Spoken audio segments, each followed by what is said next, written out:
আমাদের যে দাবিগুলো ছিল, যে দাবির প্রেক্ষিতে আমরা জুলাই সনদে স্বাক্ষর করা থেকে বিরত থেকেছিলাম, একটা ছিল যে আদেশটাকে প্রকাশ করা, এটার খসড়াটাকে। দ্বিতীয়টা হচ্ছে এই আদেশটা জারি করবেন কে।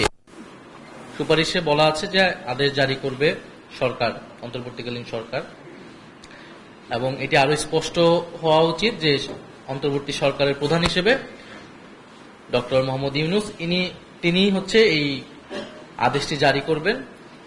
এছাড়া আমরা গণভোটের কথা বলেছি এবং আমাদের যেই বলেছে যে পরবর্তী সংসদের হাতে সেই গাঠনিক ক্ষমতা থাকবে যার ভিত্তিতে তারা সংস্কারকৃত সংবিধান 2026 তৈরি করবে। ফলে প্রথম প্রস্তাবটিকে আমরা সমর্থন দিচ্ছি এবং প্রথম প্রস্তাবটি যাতে সরকার দ্রুত এই আদেশ জারি করার ব্যবস্থা করে, এইটা আমাদের জোর দাবি থাকবে যে আমরা চাই দ্রুতই এই জুলাই সনদের বিষয়ে জনগণের কাছে নিশ্চয়তা তৈরি হোক এবং সরকারের জায়গা থেকে রেসপন্স আসলে, সরকার এটা জারি করার বিষয়ে তাদের বক্তব্য আসলে আমরা তখন স্বাক্ষরের বিষয়ে আমাদের সিদ্ধান্ত তখন আমরা জানাবো।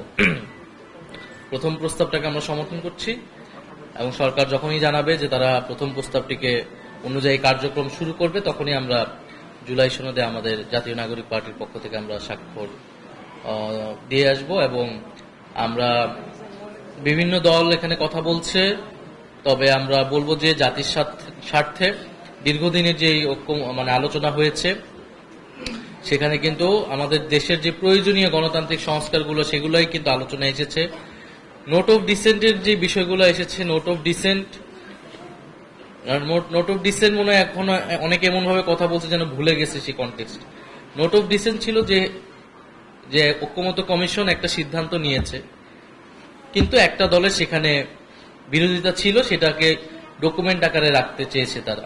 এবং নোট অফ ডিসেন্ট মানে এইটা বুঝায় আর কি, যে আমরা সবাই মিলে একটা সিদ্ধান্ত নিলাম, হয়তো কারো কারো সেখানে বিরোধিতা ছিল, সেটা আমরা উল্লেখ করে থাকবে, কিন্তু সিদ্ধান্তটা গৃহীত হয়ে গিয়েছে। ফলে ঐক্যমত কমিশনে তো এই বিষয়গুলোতেই ঐক্যমত হয়েছে বলে গৃহীত হয়েছে। এবং আমাদেরও নোট অফ ডিসেন্ট আছে দুই একটা বিষয়, সেটা হচ্ছে ঐতিহাসিক ডকুমেন্টেশনের কারণে যে এই দল এটার বিরোধিতা করেছিল, কিন্তু সেটার তো আসলে কোনো বাস্তবায়নে, সেটার কোনো কার্যক্রমে সেটা আসার কথা ছিল না। ফলে ঐক্যমত্য কমিশনও সেই দিকে এগিয়েছে এবং সরকারও সেই অনুযায়ী সামনে আগাবে বলে আমরা আস্থা রাখছি। এবং সর্বোপরি জুলাই সনদ এবং এরপরে বিচারের রোডম্যাপ আমরা বলে আসছি যে জুলাই গণহত্যার বিচার, এই বিচারের একটা রোডম্যাপ সরকারকে অবশ্যই নির্বাচনের আগে দিতে হবে এবং নির্বাচনের জন্য যে লেভেল প্লেইং ফিল্ড, নির্বাচন কমিশনকে আমরা বলে আসছি এটা পুনর্গঠন প্রয়োজন।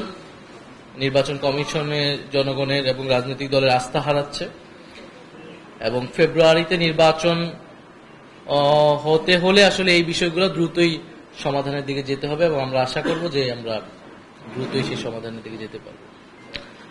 এটা আপনি যখন গণভোট করতেছেন, গণ অভ্যুত্থানের পরে আমরা ঐক্যমত্য কমিশন আমরা গঠন করলাম, ঐক্যমতে আলোচনা হলো, এরপরে আপনি গণভোট করতেছেন এবং গণভোটে কিন্তু এই প্রস্তাবগুলো সবগুলো অনুমোদন হয়ে যাচ্ছে।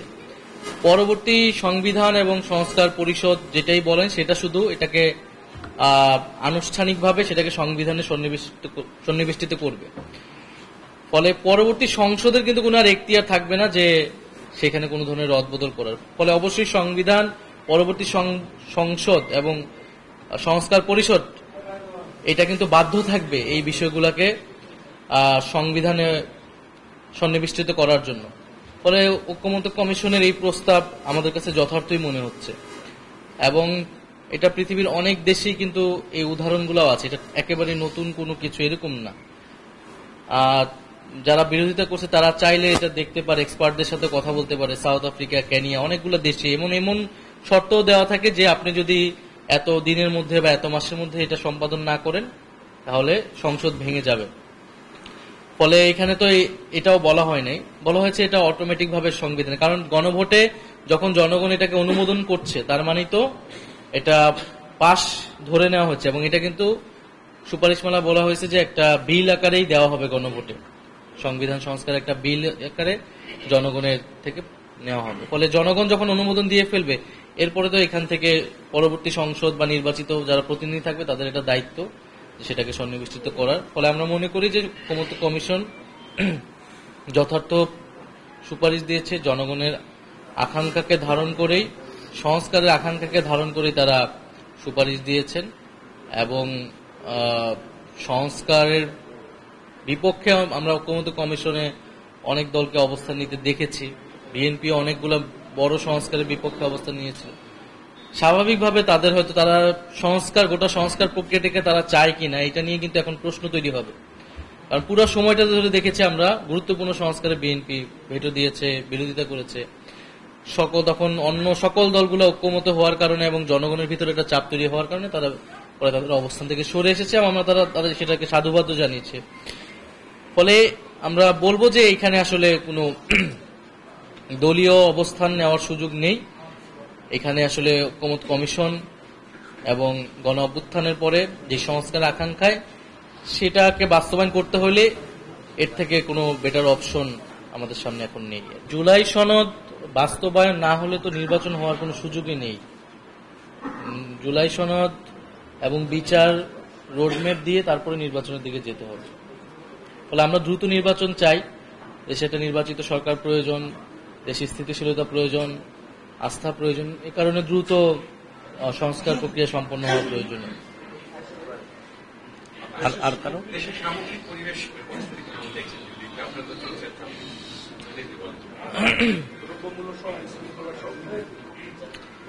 দেশের পরিস্থিতি, জনগণের তো অনেক প্রত্যাশা ছিল গণ অভ্যুত্থানের পরে এই সরকারের পক্ষ থেকে এবং কি আমাদের পক্ষ থেকেও। ফলে আমাদেরকে সেই প্রত্যাশাগুলো পূরণ করতে হবে এবং মানুষ পরিবর্তন চাচ্ছে। দেশের মানুষের একটা ভয় আমরা দেখতে পাচ্ছি যে সবকিছু কি আগের মতো হয়ে যাচ্ছে কিনা, যাবে কিনা, নতুন করে কোনো ফ্যাসিবাদ আসবে কিনা, স্বৈরতন্ত্র আসবে কিনা, মানুষের সেই কথা বলার জায়গাটা থাকবে কিনা। এবং দেশে যে 5ই আগস্টের পরে আমরা দেখেছি যে দেশে দুর্নীতি এবং দুর্বৃত্তায়নের রাজনীতি নতুন করে শুরু হয়েছে, চাঁদাবাজ, দখলদারিত্ব। আবার অন্যদিকে আমরা সামাজিক ফ্যাসিবাদের উত্থান দেখতেছি। তো এই দেশে কিন্তু নানামুখী সংকট আসলে আছে। আবার পতিত স্বৈরাচারী শক্তি তারা তো নানা ধরনের ষড়যন্ত্র করছে, তাদের সাথে নানান বৈদেশিক শক্তি জড়িত।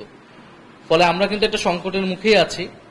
এই সংকটের মধ্যে আমাদের যেমন জাতীয় ঐক্য প্রয়োজন, আবার এই জাতীয় ঐক্যের ভিতরে আমাদের নিজেদের দলগুলোর ভিতরে যে সমস্যাগুলো রয়েছে সেই সমস্যাগুলোও সমাধান করে আমাদেরকে এক জায়গায় থাকতে হবে।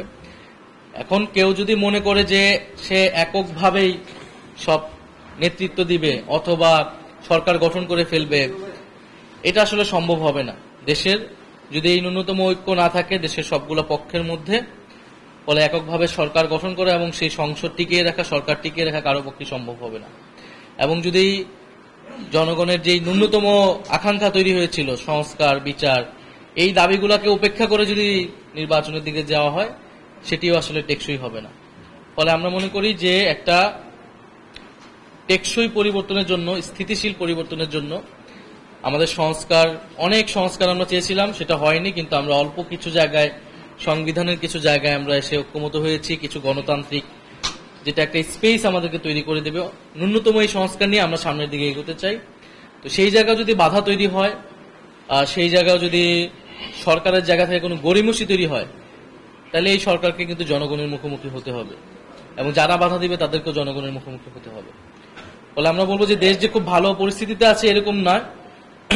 দেশের বহুমাত্রিক সংকট আমরা দেখতে পাচ্ছি। এই সংকট উত্তরণের একটাই উপায় নিজেদের মধ্যে ঐক্য অটুট রাখা এবং জনগণের সাথে কোনো প্রতারণা না করা, জন আকাঙ্ক্ষাকে গুরুত্ব দিয়ে আমরা যাতে সামনের দিকে এগোই। এনসিপি এককভাবেই তার সমস্ত সাংগঠনিক এবং নির্বাচনী প্রস্তুতি গ্রহণ করতেছে। আমরা কারো মুখোমুখি নেই, কারো উপর নির্ভরশীল হয়ে আমরা রাজনীতি করব না। কিন্তু নির্বাচনে কৌশলগত কারণে বা দেশের বৃহত্তর স্বার্থে যদি কোনো ধরনের সমঝোতা প্রয়োজন হয় আমরা সেটার জন্য ওপেন আছি, আমরা এতটুকুই বলছি। কিন্তু আমরা কিন্তু কার সাথে জোট হবে কি হবে না সেটার উপর বসে নেই, সেটার উপর নির্ভর করে নেই। আমরা আমাদের মতোই কার্যক্রম করতেছি এবং আমরা আমাদের মতো প্রস্তুতি গ্রহণ করতেছি। আর দ্বিতীয়ত হচ্ছে, আমরা বলেছি যে গতকালকে আমি বলেছি যে জোট করবো না, আমি বলিনি, আমরা বলছি অনেক ভাবতে হবে আমাদের, কারণ জনগণের আমাদেরকে নিয়ে অনেক প্রত্যাশা আছে। আমাদেরকে তারা একটা স্বতন্ত্র জায়গায় দেখতে চায় এবং পুরনো দলগুলোর প্রতি জনগণের অনীহা আছে। আওয়ামী লীগ তো একটা ফ্যাসিস্ট রূপ নিয়েছিল, জনগণ তাকে বিতাড়িত করেছে। এছাড়াও যে দলগুলো আছে গত 16 বছর তাদের ভূমিকা, জনগণের পক্ষে সঠিকভাবে দাঁড়াতে না পারা এবং ঐতিহাসিকভাবেও অনেক দলের অনেক ধরনের ব্যাগেজ থাকার কারণে কিন্তু জনগণ, আমরা মনে করি, নতুন রাজনীতির আকাঙ্ক্ষা সমাজে তৈরি হয়েছে। সেই জায়গা থেকে আমরা বলেছি যে আমরা, এবং বিভিন্ন দলের কিন্তু বিভিন্ন ধরনের কলঙ্ক রয়েছে, সেটা বিএনপিরও বলেন, অতীতে তাদের শাসনামল নিয়ে, দুর্নীতি নিয়ে কিন্তু অনেক সমালোচনা রয়েছে। 5ই আগস্টের পর তাদের নিয়ে অনেক সমালোচনা রয়েছে। একইভাবে জামাতেরও ঐতিহাসিক দায়ভার রয়েছে এবং 5ই আগস্টের পরও জামাতকে নিয়ে অনেক ধরনের সমালোচনা রয়েছে। ফলে সেই জায়গা থেকে এই ধরনের দলগুলোর সাথে কোনো ধরনের জোটে গেলে তো আমাদেরকে অবশ্যই ভাবতে হবে, সেই কথাটাই আমরা বলেছি। তবে আমরা আমাদের মতো করে আগাতে চাই এবং আমরা এটাও বলেছি আমাদের জোটের বিষয়টা বা এটা একটা নীতিগত জায়গা থেকেই হইতে হবে। জুলাই সনদ বা বিচার বা গণ অভ্যুত্থানে প্রশ্নে বা নতুন বাংলাদেশের প্রশ্নে, সংস্কারের প্রশ্নে তাদের ভূমিকা কেমন, সেই জায়গায় যদি আমাদের সাথে কাজ আরো আমরা দেখি যে আমাদের কাছাকাছি রয়েছে, সেই বিষয়ে আমরা হয়তো চিন্তা ভাবনা করব। একটা যদি শেষ প্রশ্ন যদি একটু অনুমতি দেন, সবারই কৌতূহল আছে শাপলা প্রতীক নিয়ে। আমরা জানি কমিশন তো প্রতীকের কথা বলেছে, এই বিষয়ে আপনাদের স্পষ্ট ধারণা? আমরা তো বলেছি যে শাপলা তারা না দিলে এটা ব্যাখ্যা দিতে হবে। তো আমরা তো মনে করি যে শাপলা তারা হয়তো দিয়ে দিবে। আর শাপলা যদি তারা দিতে ব্যর্থ হয়, তাহলে শাপলা মার্কা যদি তারা দিতে না চায়, তাহলে